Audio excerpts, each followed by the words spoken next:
Hi hello friends, అందరికీ నమస్కారం. అందరూ బాగున్నారా? నేనైతే చాలా చాలా బాగున్నాను. మీరు కూడా బాగుండాలని మనస్ఫూర్తి కోరుకుంటున్నా. ఈరోజు రెసిపీ వచ్చేసి ఎండాకాలం వచ్చేసింది కదండి, ఇంకా చల్లగా ఇలాంటివన్నీ తాగాలనిపిస్తుంది అనమాట. అలాంటిదే ఇంట్లో ఉన్న వాటితోటే నేను చేయాలనుకుంటున్నా. పిల్లలు పెద్దలు మెచ్చేలాగా సింపుల్గా, హెల్తీ కూడా, చాలా మంచిది. బయట ఏవి కలర్స్ అవి ఏమి వాడకుండా ఇంట్లో ఉన్న వాటితోటే. చూడండి, క్యాప్సికమ్ 2 క్యారెట్లు తీసుకొని, మంచి రెడ్గా ఉన్నాయి కదా, 2 తీసుకొని శుభ్రంగా కట్ చేసుకొని నీళ్లు పెట్టుకొని కావాల్సినన్ని ఉడికించుకోవాలన్నమాట. అవి ఉడికిన తర్వాత పొయ్యి మీద పెట్టుకున్న తర్వాత సగ్గుబియ్యం ఉంటాయి కదా, ఇంట్లో మనం సేమియాలు చేసుకోవడానికి ఎలాగ తెచ్చుకుంటాము. ఎండాకాలం వస్తే సగ్గుబియ్యం మన ఇంట్లో ఎప్పటికీ ఉంటాయి అన్నమాట. అవి అయితే ఒక 2 చెంచాలు పెద్దవి తీసుకొని నీటిలో ఇలా కడిగి నానబెట్టుకోండి. ఇప్పుడు మనకి క్యారెట్ ముక్కలు ఉడికేలాగా చూసుకుందాం. ఇలా అంటే ఇంకా కొంచెం ఉడకాలన్నమాట. మళ్ళీ నేను దాంట్లో వేసేస్తున్నా తిరిగి. ఇంకొక 10 నిమిషాలు ఉడికితే సరిపోతుంది మనకి. లైట్గా ఉడికిపోతున్నాయి అన్నమాట. ఇప్పుడు ఉడికిపోయినాయి చూడండి. ఒక 5 నిమిషాల తర్వాత ఇవైతే చల్లారబెట్టుకోవాలి. వేరే బౌల్లో వేసుకొని ఇలా చేత్తో నలిపితే నలిగిపోవాలన్నమాట. ఇవి చల్లారిన తర్వాత మిక్సీ కొట్టుకుందాం. ఇప్పుడు అదే బౌల్లో ఈ సగ్గుబియ్యం మనం కడిగి నానబెట్టుకున్నాం కదా, అవి ఉడికించుకోవాలి. వీటిని సెపరేట్గా ఉడికించేసుకోవాలి. ఇప్పుడు ఈ క్యారెట్ మనం ఉడికించి పెట్టుకున్నాం కదా, దాన్ని మిక్సీ పట్టేసుకోవాలి మెత్తగా. మరీ మెత్తగా ఏం అవసరం లేదు, కొంచెం పూసలుగా ఉండేలాగా మిక్సీ పట్టుకోండి, సరిపోతుంది. ఒక్క తిప్పు తిప్పితే చాలు, మెత్తగా అయిపోతుంది. ఇంకా మిక్సీ పట్టుకున్న తర్వాత ఈ బౌల్లోనే తిరిగి వేసేసుకుందాం. చాలా బాగుంటుంది చూడడానికి, కలర్ఫుల్గా, పిల్లలకి నచ్చేలాగా, హెల్దీగా. సగ్గుబియ్యం కూడా ఉడికిపోయాయి అన్నమాట. ఇంట్లో ఉన్న వాటితోనే చల్లగా బాగుంటుంది. ట్రై చేయండి. ఇప్పుడు ఒక గిన్నె పెట్టుకొని దీంట్లో 1 లీటర్ పాలు అయితే వేసుకోవాలి.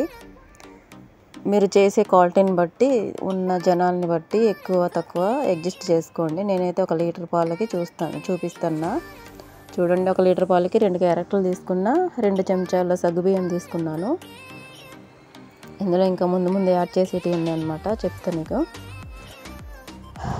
ఇప్పుడైతే పాలు ఒక పొంగు వచ్చిన తర్వాత నేను ఇప్పుడు బెల్లం ఒక స్వీట్కి తగ్గట్టుగా ఒక 50 గ్రాములంతా తీసి మెత్తగా దంచి నీళ్ళల్లో నానబెట్టుకున్నా. ఇదేమో రాగి పిండి చాలా చలవ చేస్తుంది కదా ఎండాకాలం మొత్తం రాగి జావ తాగేటోళ్ళు ఉన్నారు. ఇప్పుడు ఐరన్ కోసం చాలామంది ఎక్కువ తాగుతున్నారనమాట.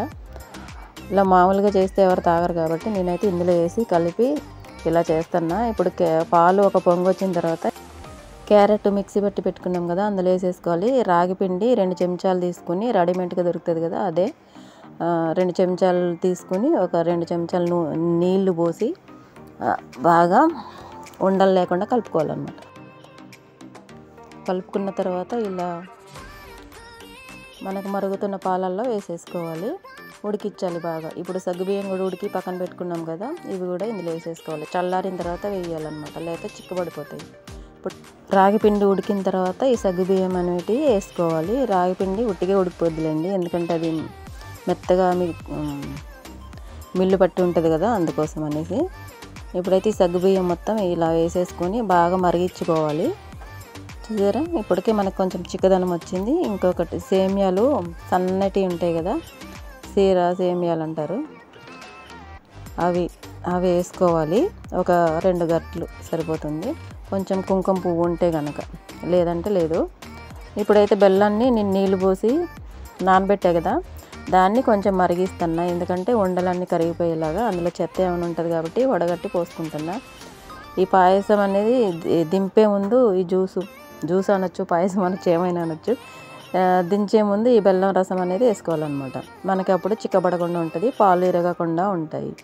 చాలామంది అంటూ ఉంటారు కదా, బెల్లం వేస్తే పాలు ఇరిగిపోతాయని. అదంతా ఉత్తదండి. మా చిన్నప్పటి నుంచి చూస్తున్నాం, పాలల్లో బెల్లం వేసి టీ పెడతారు, మాకు అన్నీ చేస్తారు మా ఊర్లో అయితే. అదంతా ఏమి ఉండదు. కొన్ని బెల్లాలని బట్టి బెల్లం టైప్స్ ఉంటాయి కదా, అలా అన్నమాట. ఇప్పుడైతే యాలకులు ఒక 4 చితక కొట్టుకొని ఆ గింజలో మాత్రం వేసుకోవాలి. ఈ పొట్టు పైన డెకరేషన్ కూడా సరిపోతుంది. చూసారు, ఇప్పుడు మనకైతే రెడీ అయిపోయింది. దీన్ని చల్లారబెట్టి ఫ్రిడ్జ్లో పెట్టుకుని తాగొచ్చు, ఇలా కొంచెం వేడిగా కూడా తాగొచ్చు. చల్లారితేనే బాగుంటుంది, చల్లగా ఎండకి. హెల్దీ కూల్గా ఉంటుంది, బలం ఇస్తుంది, అన్ని విధాలుగా బాగుంటుంది అనమాట. బయట ఏవేవో కొనుక్కొని తాగే బదులు ఇంట్లో ఇలా చేసుకొని ఒకసారి ట్రై చేయండి, చాలా బాగుంటుంది. ఈ ఎండాకాలం పిల్లలు మెచ్చేలాగా హెల్దీగా ఉండేలాగా ఇంట్లో ఉన్న వాటితోనే చేసుకోవచ్చు అనమాట. చల్ల చల్లగా ఐస్ క్రీమ్తో కూడా సర్వ్ చేసుకుంటే చాలా బాగుంటుంది.